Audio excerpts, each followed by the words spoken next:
ഇന്ന് നമ്മളൊരു സ്പെഷ്യൽ ഞണ്ട് കറിയാണ് ഉണ്ടാക്കാൻ പോകുന്നത്. ഞണ്ട് ക്ലീൻ ചെയ്ത് 2 പീസാക്കിയതാണ്. ചെറിയ ഞണ്ടാണ്. അതിലേക്ക് ഇത് വലിയുള്ളി, ഇഞ്ചി, വെളുത്തുള്ളി, പിന്നെ കുറച്ച് കരിവേപ്പില. ഇത് നല്ലോണം മിക്സിയിലിട്ടിട്ട് ഗ്രൈൻഡ് ചെയ്ത് ഒരു നല്ലപോലെ പേസ്റ്റല്ല, ഒന്ന് ക്രഷ് ചെയ്തെടുക്കണം.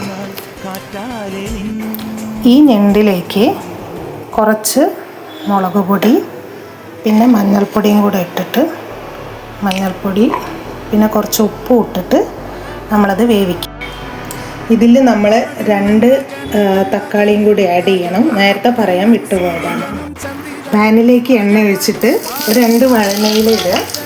അതിൻ്റെ കൂടെ കുറച്ച് മല്ലിപ്പൊടി, 2 സ്പൂണ് മല്ലിപ്പൊടി, പിന്നെ മുളക് പൊടി 1 സ്പൂൺ ഇട്ടാൽ മതി, നേരത്തെ ഇട്ടതാണ്.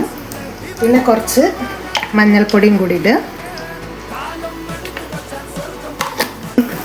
ഇതൊന്ന് ചൂടായാൽ നമ്മൾ നേരത്തെ അരച്ച് വെച്ച ആ ഒരു മിക്സ് എടുത്തിട്ട് ഉള്ളി, തക്കാളി, ഇഞ്ചി, വെളുത്തുള്ളി, കറിവേപ്പിലയും കൂടി ഇട്ട് ആ പേസ്റ്റ് ഒന്ന് ഇതിലേക്ക് ഇളക്കി യോജിപ്പിക്കുക.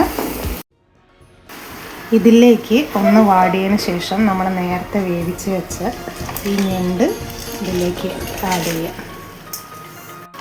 ഇതിലേക്ക് കുറച്ച് മല്ലിയിലയും കൂടി ആഡ് ചെയ്യുക. എന്നിട്ട് അടച്ച് വെച്ചിട്ട് നല്ലോണം അത് വറ്റുന്ന വരെ വേവിക്കും. ക്രാബ് കറി റെഡി ആയിരിക്കുകയാണ്. ഇതിൻ്റെ മുകളിൽ കുറച്ച് മല്ലിയില ഇടുക, കുറച്ച് വെളിച്ചെണ്ണ ഒഴിക്കുക, പിന്നെ ഇതേപോലെ കറിവേപ്പിലയും കൂടി ആഡ് ചെയ്താൽ ഞണ്ട് കറി റെഡി.